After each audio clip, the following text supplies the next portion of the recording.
Omaha Mom Talks, proudly sponsored by Diventures Swim School, where giggles and goggles unite.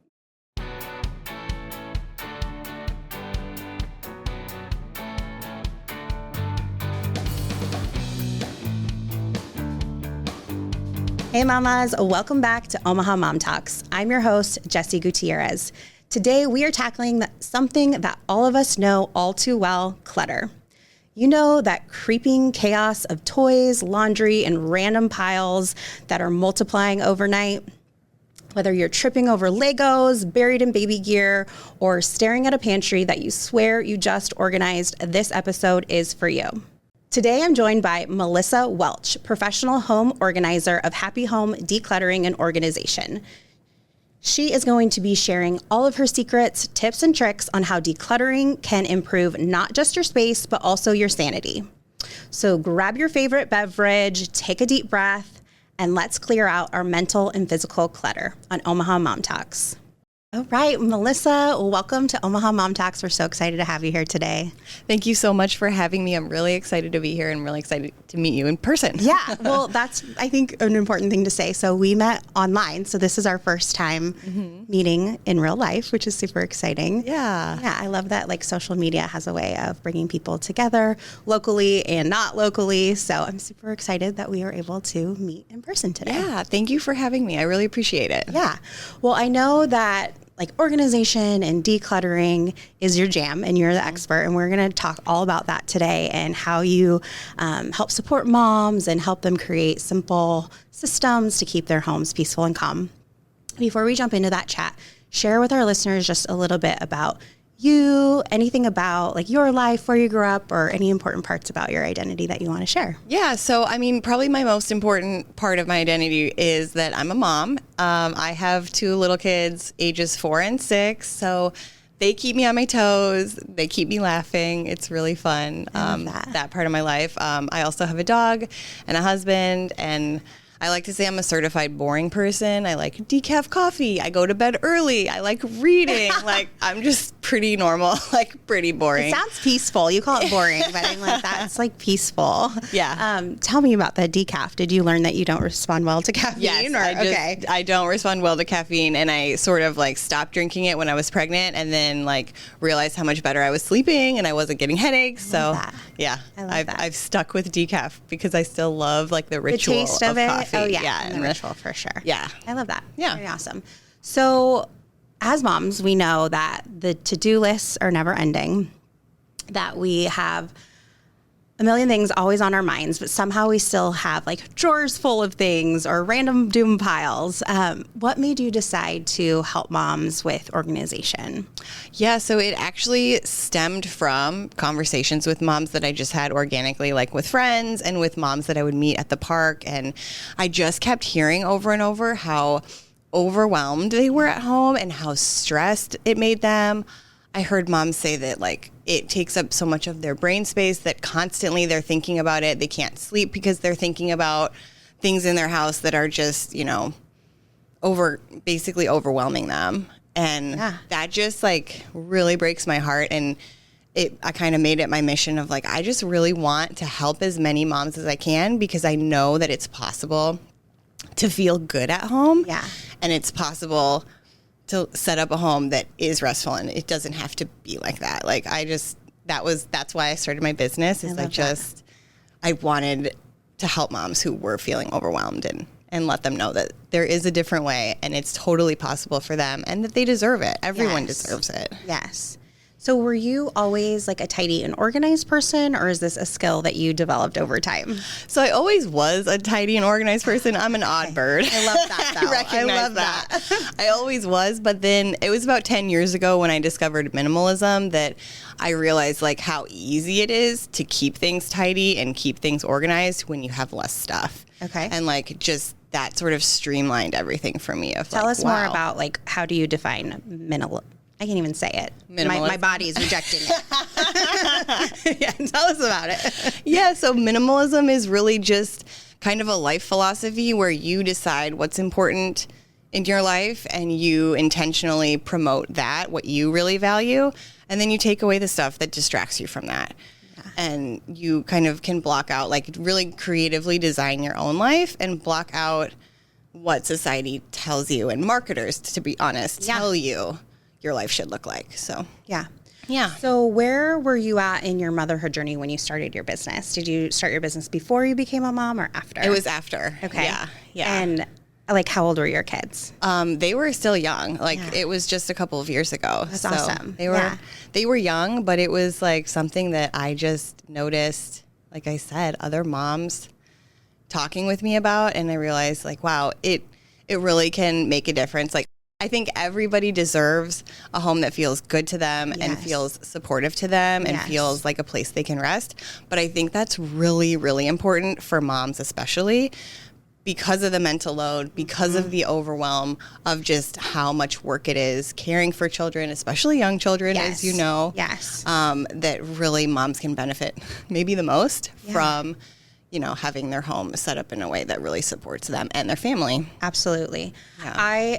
I'm so excited to jump into so many things today, only because like I am a mom that needs help with organization and with systems. Like I really benefited from systems that I created when I was just a human taking care of myself. Yeah. And like in college and in graduate school. And then I had these tiny babies and all the stuff multiplied. And I think of like, one of my least favorite tasks is like going through their clothes, seeing what fits, what doesn't fit, what's seasonal, what's not. Like it is just so much that it can be very easy to just like stuff in a tote, throw it in the storage, and come back to it later. Yeah. So I'm super excited to learn from you. Yeah. When we think of like early motherhood, what do you see as those challenges for new moms in getting started to keeping their home organized? Like, do you feel like it's just the sheer amount of stuff, or do you feel it has to do with like, where do I even start?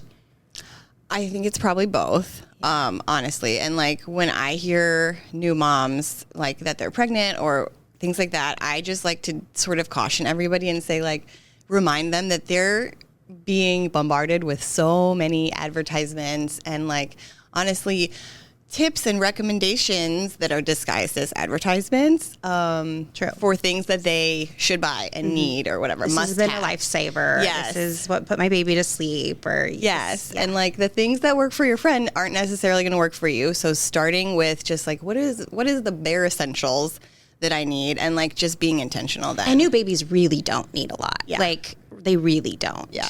Yeah. And the other thing I like to tell, like if you're pregnant, I would lean into the idea of sort of a non-traditional baby shower. Like, have you heard of a nesting party? Oh, wait, tell us.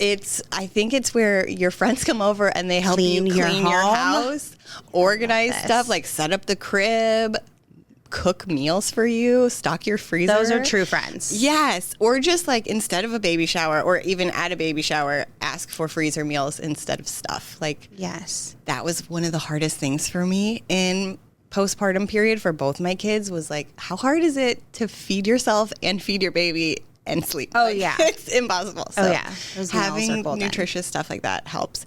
But then once you're sort of there and you're in the thick of new motherhood, it can be very overwhelming to start with, like, where do I begin? Yeah. And also like, how do you manage the clothes and stuff like that? So like one of the tips that I like to give people is to always have like a spot designated for when something gets too small for them. Okay. Like as soon as you notice that it's too small for them, you either put it in a box to donate if you know that it's your last child, or if it might not be your last child, like a clear tote for the storage room, and just have that spot where like it's either in the baby's room or it's in the laundry room or it's in the garage or it's in the basement somewhere where you know like, okay, I just tried to put this on my kid and it doesn't fit, so I'm going to put it in its spot right now. I love that. Yeah. I'm just thinking of, I remember in my early motherhood stages when I thought I had a spot, but I hadn't communicated it to my husband.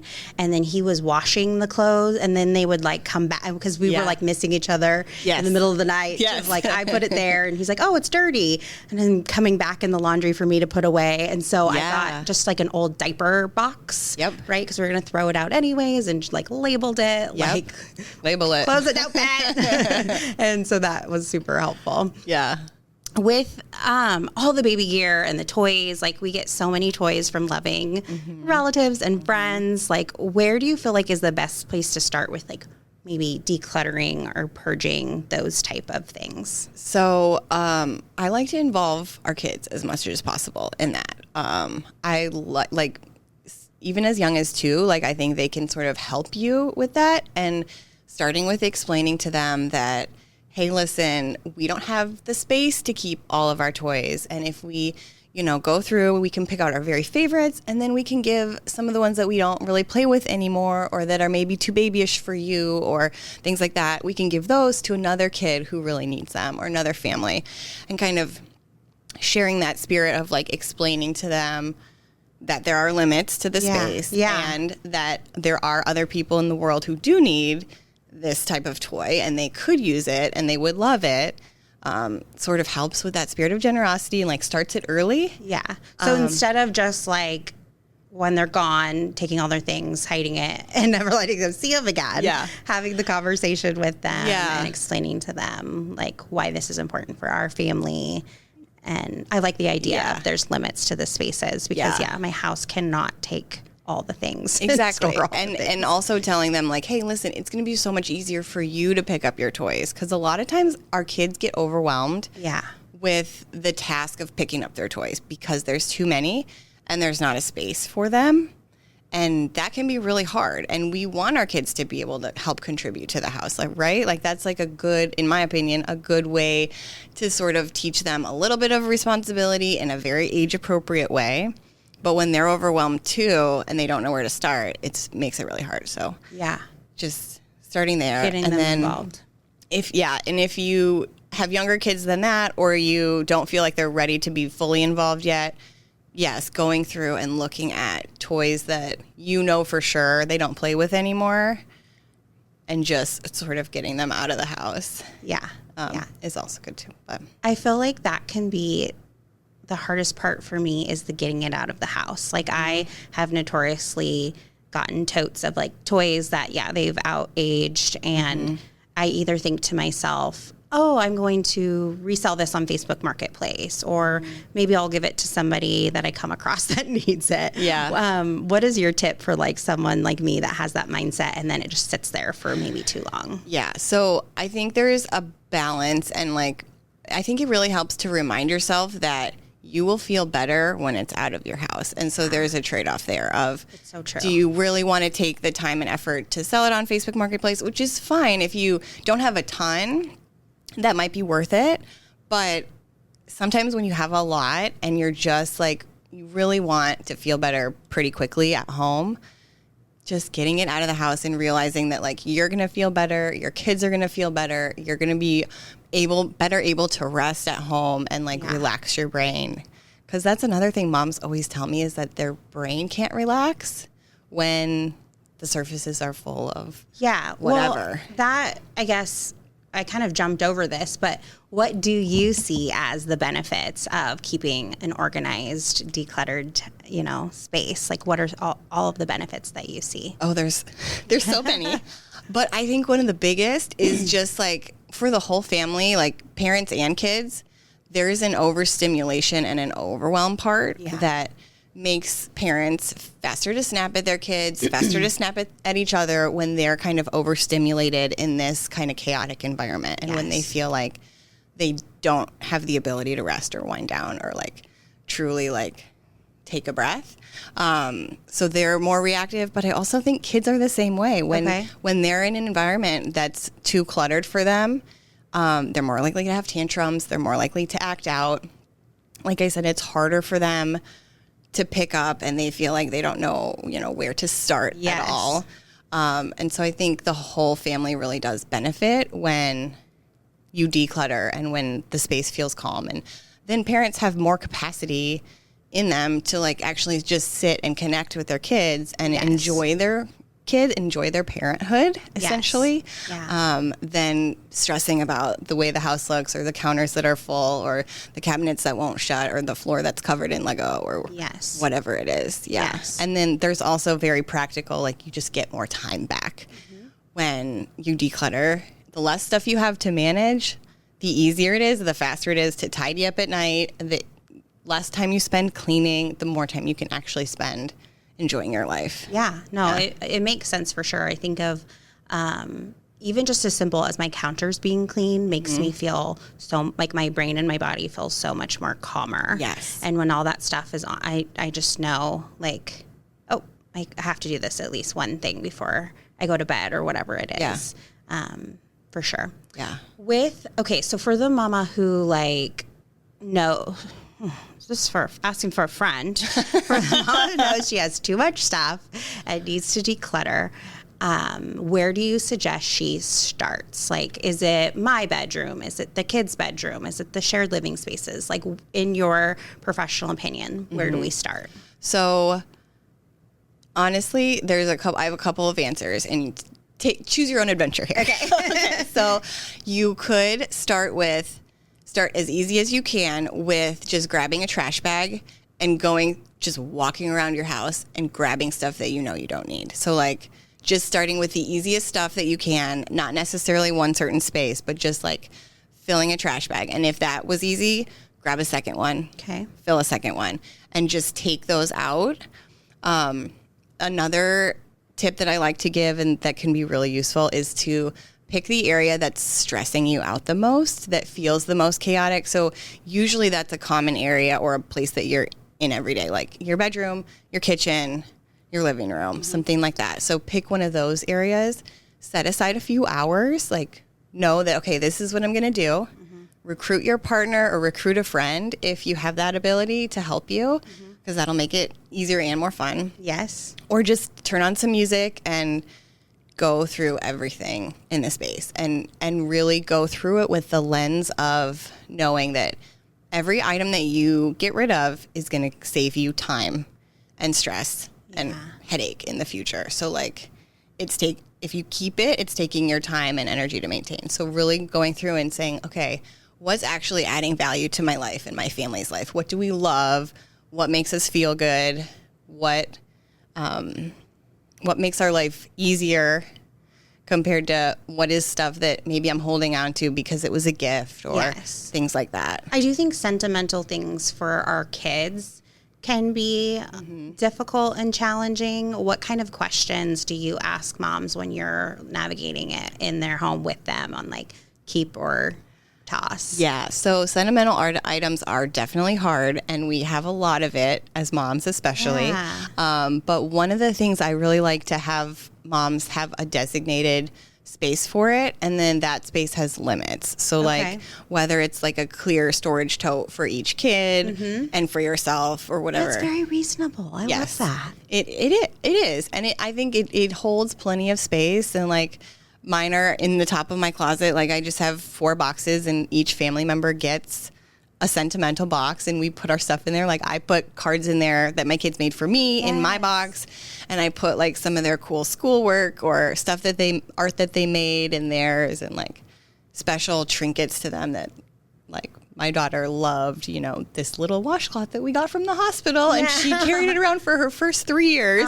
So that's in hers. But so just having a space that has limits. Yeah, I love that. It's not like you have to get rid of everything, but you do have to have some. You have to have some limits. Yeah. And kids make tons and tons of art, which is so good for them. Yes. But you don't have to keep every piece, and you could admire it and compliment them on it and then recycle some of it. Yes, it is so hard, but we can't keep, I don't know about you, but we're only in first grade. So like I've already collected lots of masterpieces, and I cannot be doing this for the next several years.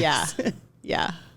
With this, you were kind of talking a little bit earlier about like advertisers and so I want to talk a little bit about that, because in following your social media, I love your message about under consumption and really like repurposing and reusing. Can you chat with us a little bit about that mindset? I think that we are so like everywhere we look, it's add to cart, right? And it's so easy. And I love the new next gadget or tool or whatever, but tell us a little bit about your mindset of under consumption and why that's beneficial. Yeah. So I really try to think about keeping it as simple as possible. And I think that when I work with other moms, that's what I try to tell them to do too, is like, how simple can you make motherhood? Like, do you really need that thing, or can you live without it? And like, just kind of taking time to think about it before you buy it. So like not the immediate add to cart checkout, like save it for later, think about it for a couple of weeks, or think about whether this is something that you could really get by without, or if there's other things you could use for it, or could you borrow it? Like, just sort of leaning on the shared economy and stuff like that, because there is so many messages, like I said, of just advertisements that we're told that we need this and we need XYZ. Yeah. Well, it really is funny how like, I think like even for myself, I have to retrain my brain, because like in watching your story, even just this morning, you went and grabbed a coffee at Starbucks, which is like a treat, but you brought your own mug. I literally would never even think of that. Yeah. And I'm like, oh yeah, I can save a plastic cup and bring my own. Yeah. Or like your message about, I don't need the latest and greatest, like a water bottle, right? Yeah. Could you share a little bit of like that? I have one water bottle and I love it. It works great. But yeah, you don't need 10, and you don't need, I don't know, you just don't necessarily need, that's the thing that I think society is telling us, like, oh, you need the Stanley, or you need whatever it is, the latest, greatest thing as a mom, especially.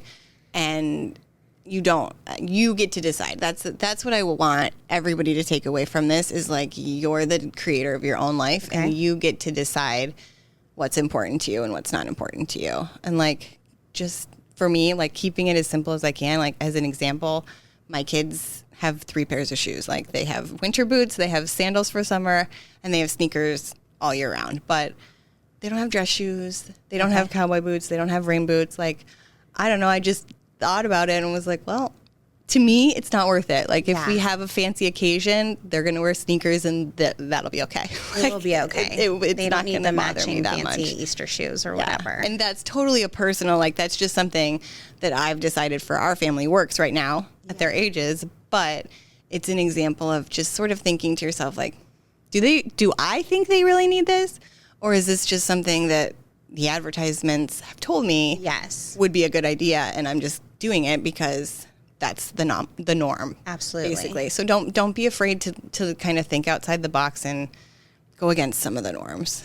Well, I really appreciate, just from following your social media, this message that you're sharing, because like I said, for someone like me, it may seem so simple to you and just like your lifestyle, but like for example, this is just so silly, but I had inherited a crock pot from my mom, and it was like a pattern that I don't like chevron. Mm-hmm. And my brain was like, oh, I'm not going to use that because this crock pot isn't a pat. And then I'm like, Jessie, that's so dumb. It's a usable crock pot of a size you need. Yeah. And I don't need to have like the newest crock pot that looks fancy on my counter, right? Yeah. And so it is like retraining of my brain. So your tips are super helpful. Oh, thank you. Like I said, it may seem so simple to you, but keep sharing, because there's so many of us that need those reminders. Thank you. I really appreciate that. Absolutely.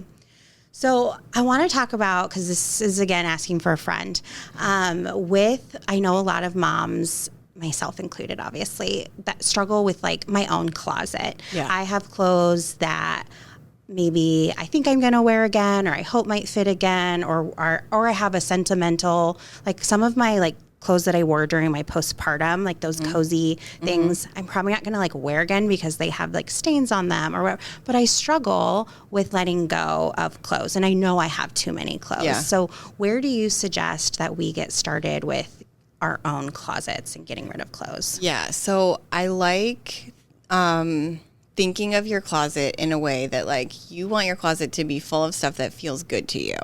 And if some of that is sentimental, that's okay. If it's sentimental in a good way, like you said, that it reminds you of the postpartum period in a fond way, that's a good thing. Like I actually have the opposite experience. I had postpartum depression. And so when I was struggling with that, like those sweaters that I was wearing, I needed to get them out of my house. They were totally in fine condition, but like for me personally, it brought up a hard time. Yeah. And I was like, I'm done with that. I'm feeling good now, and I'm ready to, move on from that. But so I like having clothes in your closet that feel good for you. If you wanted to keep some of the sentimental stuff in maybe a storage tote in your basement so that you have more space in your closet and you can easily see like things that you would wear today. I also, as far as like clothes that don't fit that much anymore, like obviously postpartum, and if you've had a kid in the last couple of years, the last year or two, your body's still changing. Yeah. But after that, like if there's clothes that you look at and don't fit you right now and they make you feel bad about that, I get rid of them. Like I say, don't keep that.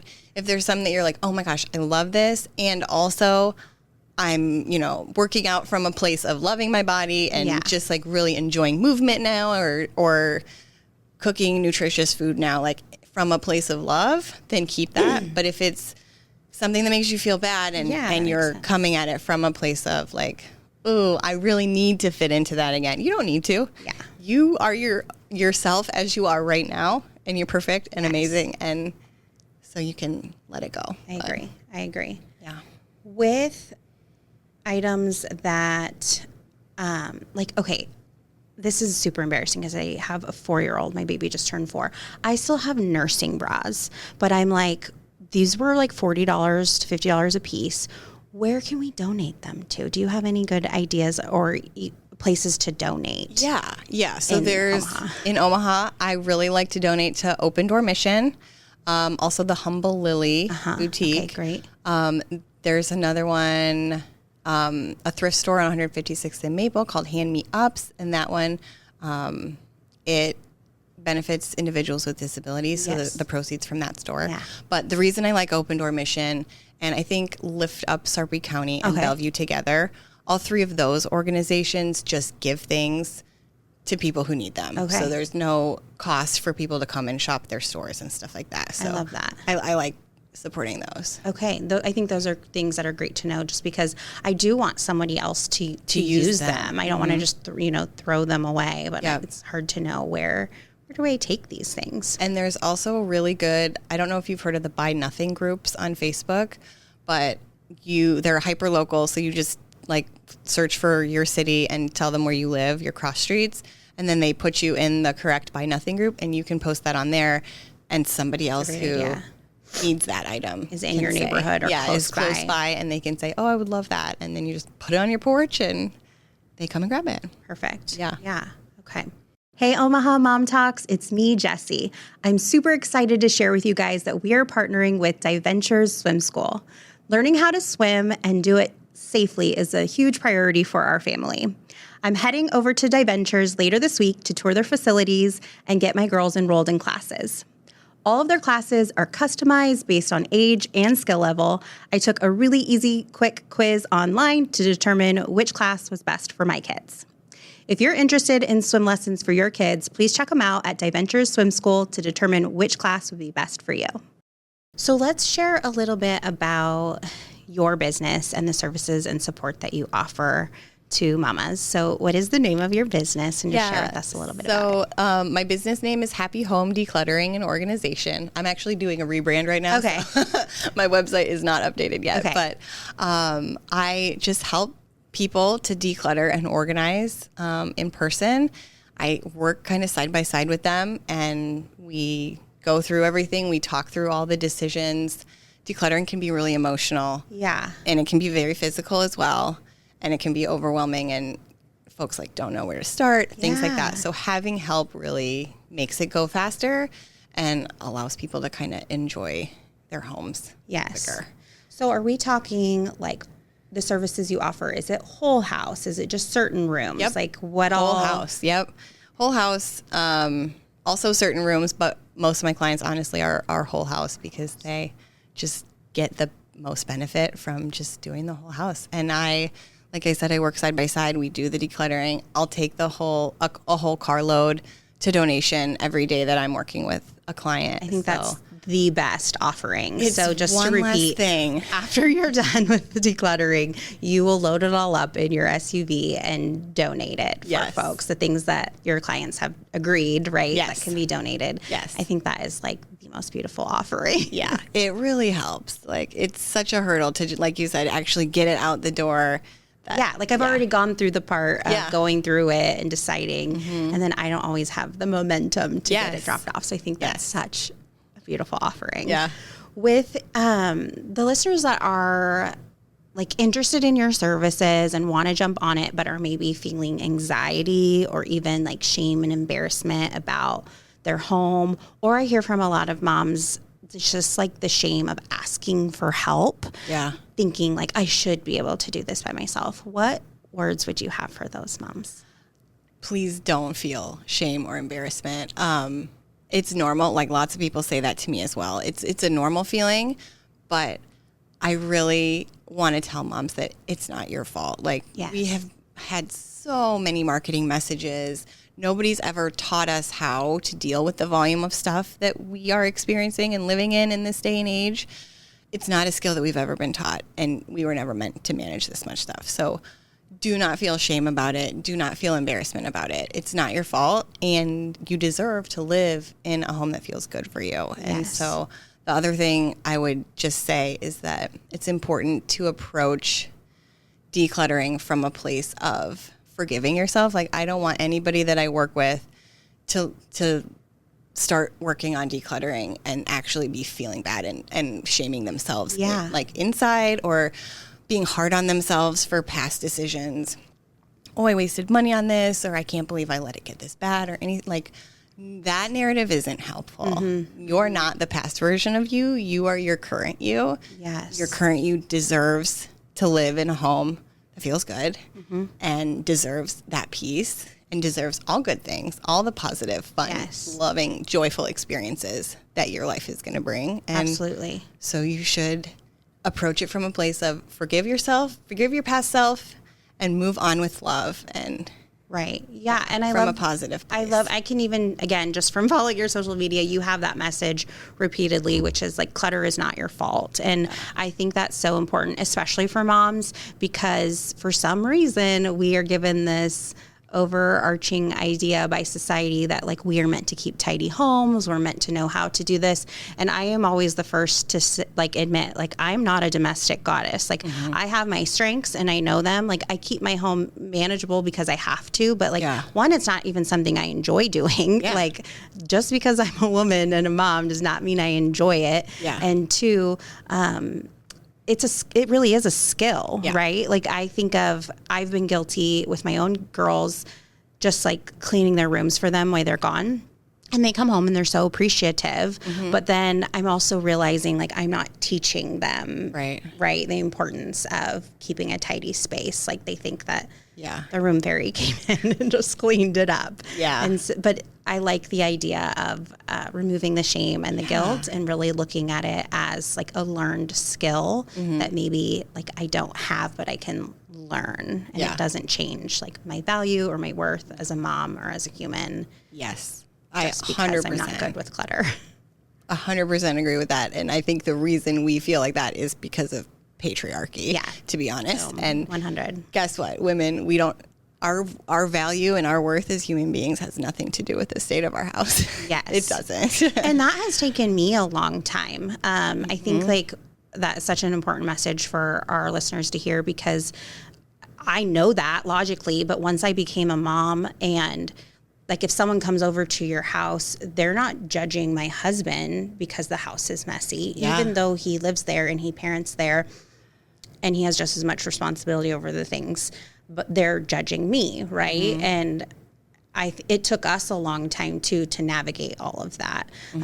As far as like, I think of like I was saying earlier, I hate the whole clothes and whatever, and it got to be like too overwhelming, and my husband took it over.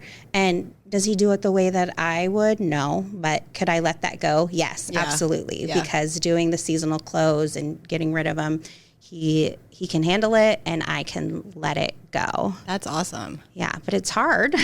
No, it's very hard. It's super hard. And I think that we are so unfair to ourselves as moms about so many things. And this is one of those things where we can learn to be so much kinder to ourselves, and we can learn these skills, right, that you were talking about as far as decluttering and organization. But shaming ourselves along the way isn't helpful for anybody. No. What do you say are some good, just like daily habits that you like to incorporate to keep your home organized? So daily I like to do like an after dinner tidy, where like everybody in the family, dinner is done, kids are going to put away their toys now, all the toys and all the activities that have come out from the whole day. Kids are going to do that. Parents are going to clean up the kitchen and do the dishes and run the dishwasher and all that stuff. So that everybody has like this time where they know it's sort of like a shared, like, let's bring all this stuff back to its home. Like, I will put all the stuff that had accumulated in the entryway. I'll bring all that stuff back to everybody's respective rooms while the kids put their toys away and put their crayons and markers away and stuff like that.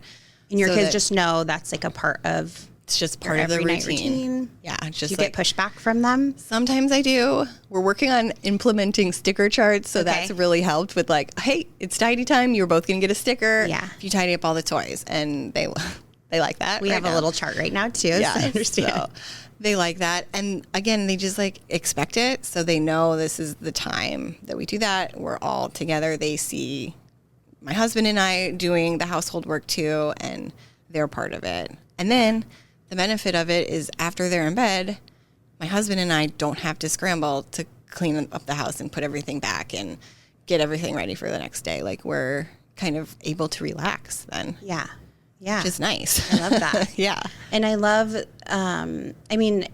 just the idea of incorporating some daily habits. I think that so many of us are spending our weekends shuffling kids to different places, practices, birthday parties, but then like rage cleaning, right? Yeah. And getting reset for the week. Yeah. But if we can incorporate some daily habits and sprinkle them throughout the week, it can bring back time for ourselves on the weekends or whenever. Absolutely. And like the philosophy of don't put it down, put it away. And like knowing where away is for every item is really important. That's I think the biggest. That has been huge for us too in our house. And we say everything has a home. Yeah. And if it doesn't have a home, then we need to like create one and agree with one. Yep. And my husband's so funny because I was always like losing my keys.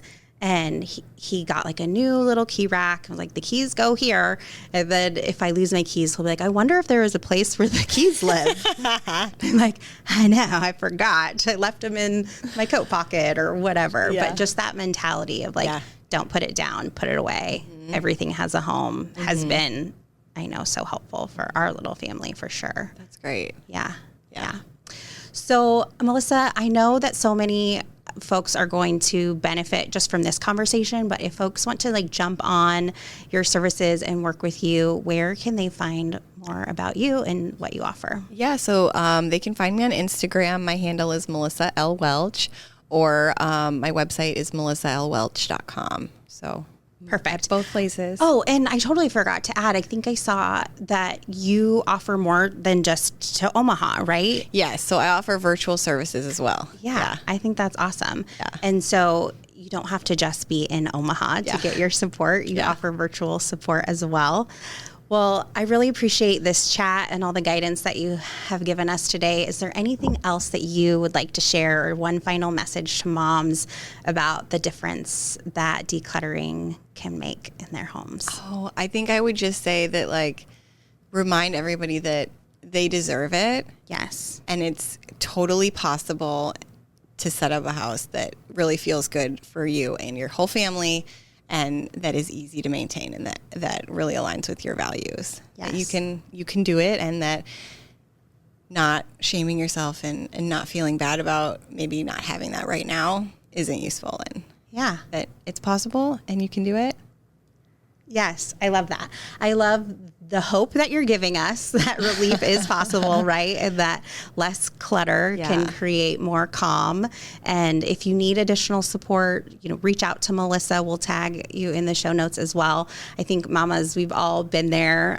Clutter can be stressful and overwhelming, but from what we've learned today is that it doesn't have to be. Yeah. And we can certainly create a home that feels calm and peaceful, and we deserve that. So I think that's a beautiful message. Well, I'm your host, Jessie Gutierrez. I'd like to thank you guys for listening to Omaha Mom Talks. If you like this episode, be sure to subscribe, and I will see you next time for another real, unfiltered chat on Omaha Mom Talks. Omaha Mom Talks. Real moms, authentic conversations, no filter needed.